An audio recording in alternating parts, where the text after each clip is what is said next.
नमस्कार, मैं हूं तरुण उपाध्याय।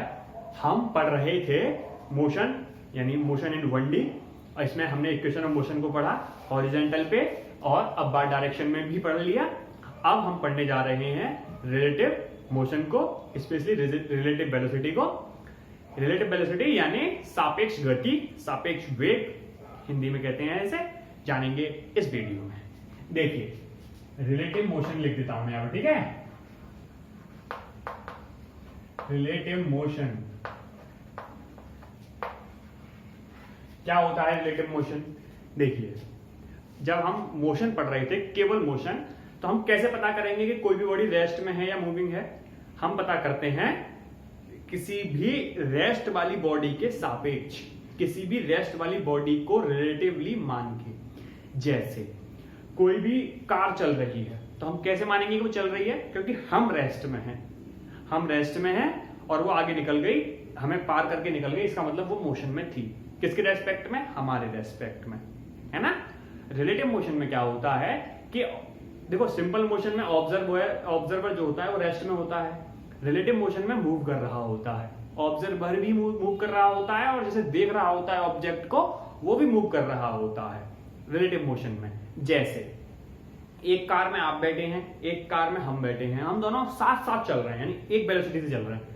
तो हम यानी मेरी वाली कार में जो लोग बैठे हैं वो आपको देखेंगे कि आप रेस्ट में हैं, आप मूव नहीं कर रहे हैं, और आप वाली कार के हमें देखेंगे कि हम रेस्ट में हैं, हम मूव नहीं कर रहे हैं, जबकि दोनों ही मूव कर रहे हैं। इसे कहते हैं रिलेटिव मोशन, है ना। मेरे सापेक्ष आप रेस्ट में हैं, आपके सापेक्ष मैं रेस्ट में हूं, यानी आपके रिलेटिवली मैं रेस्ट में हूं, इसे कहेंगे रिलेटिव मोशन, ठीक है। अच्छा, इनके कुछ फॉर्मूले जान लेते हैं, फिर करेंगे इनके क्वेश्चन।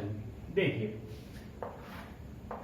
मान लीजिए यहां पे कोई चीज है, एक चीज यहां है, इसका वेक्टर है और इसका वेक्टर है, इसे मान लेते हैं RA, ये हो गया RB।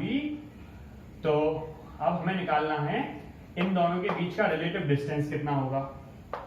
ये होगा इन दोनों के बीच का रिलेटिव डिस्टेंस।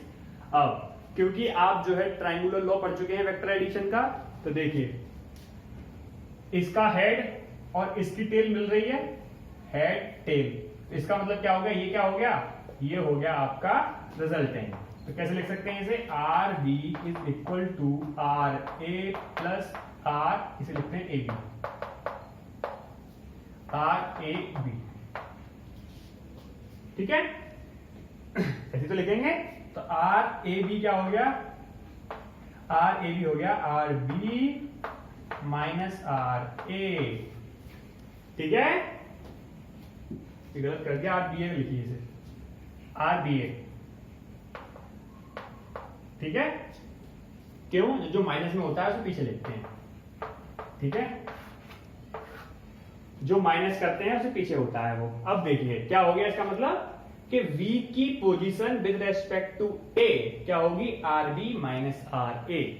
समझ गए? इसका मतलब साफ साफ ये है कि जो भी ऑब्जर्व करेगा, जो ऑब्जर्वर बनेगा, वो अपनी वाली पोजीशन को घटा देगा ऑब्जेक्ट की पोजीशन में से। ये थी ऑब्जेक्ट की पोजीशन, घटाई किसने? ऑब्जर्वर ने अपनी पोजीशन को घटाया और हमें मिल गया रिजल्टेंट RBA, यानी position of B with respect to A।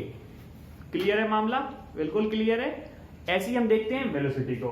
इसको अगर हम डिफरेंशिएट करते हैं दोनों तरफ विद रेस्पेक्ट टू t, तो हमें क्या मिलेगा? हमें मिलेगा VBA equal to VB minus VA। इसका क्या मतलब हो गया? अगर हम किसी भी कार की, किसी भी ऑब्जेक्ट की जो कि V है, उसकी वेलोसिटी निकाल रहे हैं विद रेस्पेक्ट टू A, तो जो ऑब्जेक्ट है, जो कि ऑब्जर्वर है A, वो अपनी ऑब्जेक्ट में से वेलोसिटी को माइनस कर रहा है कि नहीं? बिल्कुल कर रहा है, साफ दिख भी रहा है ना। तो इसे कहेंगे relative velocity of B with respect to A। बात समझ में आ गई? अब इसके कुछ थोड़े से डिनोटेशन याद कर लेते हैं ताकि आपको प्रॉब्लम सॉल्व करने में कोई प्रॉब्लम ना हो। देखो, यदि कोई भी A है और इसकी वेलोसिटी इधर है VA, दूसरा भी इधर ही जा रहा है जिसकी वेलोसिटी है VB, अगर हमें इन दोनों की रिलेटिव वेलोसिटी निकालनी है तो हम निकालेंगे VA माइनस VB। ये हो गई इसकी रिलेटिव वेलोसिटी। जब दोनों एक ही डायरेक्शन में जाते हैं तो घटाते हैं। अगर अपोजिट डायरेक्शन में आते हैं, मान लीजिए ए इधर से जा रहा होता, V इधर से आ रहा होता, तो कैसे करते हैं, VA plus BV। Opposite direction की वेलोसिटी को जोड़ा जाता है, जबकि सेम डायरेक्शन की वेलोसिटी को घटाया जाता है। ये बात समझ में आ गई। जैसे कि मान लेते हैं, क्वेश्चन ले लेते हैं कि एक बस है जो चल रही है 10, ऐसा मान लो ये बस है, ये बस जो है चल रही है 10 मीटर पर सेकेंड से इसी डायरेक्शन में।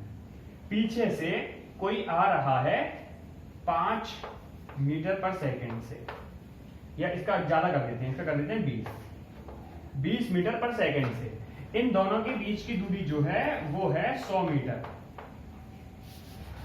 ये मानो यहां है ना, इन दोनों के बीच की है 100 मीटर और ये चल रहा है 20 मीटर पर सेकेंड से। अब क्वेश्चन ये है कि बताइए ये बस को कितनी देर में पकड़ लेगा। पकड़ लेगा से मतलब यहाँ पे कितनी देर में पहुंच जाएगा।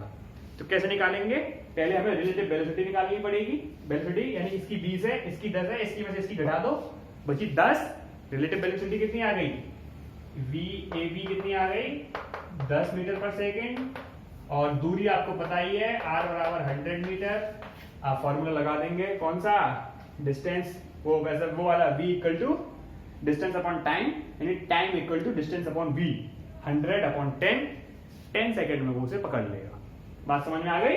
कोई बात नहीं, अगर नहीं समझ में आया है तो अगली वीडियो में हम केवल क्वेश्चन ही क्वेश्चन करेंगे, तब समझ में आ जाएगा। इस क्वेश्चन को भी उसी वीडियो में ले आऊंगा, ठीक है।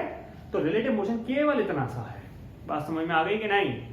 तो आज के लिए केवल इतना ही, बहुत छोटा सा टॉपिक है इसलिए, लेकिन हाँ इसके क्वेश्चन बहुत अच्छे हैं। टॉपिक भले छोटा है लेकिन इससे क्वेश्चन बहुत ही शानदार पूछे जाते हैं, तो उन्हें मिस मत कर देना। उससे मैं अगली ही वीडियो में अपलोड कर दूंगा अच्छे अच्छे क्वेश्चंस को लेके। मिलते हैं नेक्स्ट वीडियो में। चैनल को सब्सक्राइब मत करना, ठीक है, तुम तो करोगे नहीं, किसी और को भी नहीं करने दोगे। भाई साहब चुपचाप चैनल को सब्सक्राइब कर लो, शेयर कर दो, लाइक कर दो और कमेंट भी कर दो, सब कुछ कर दो, ठीक है। मिलते हैं नेक्स्ट वीडियो में।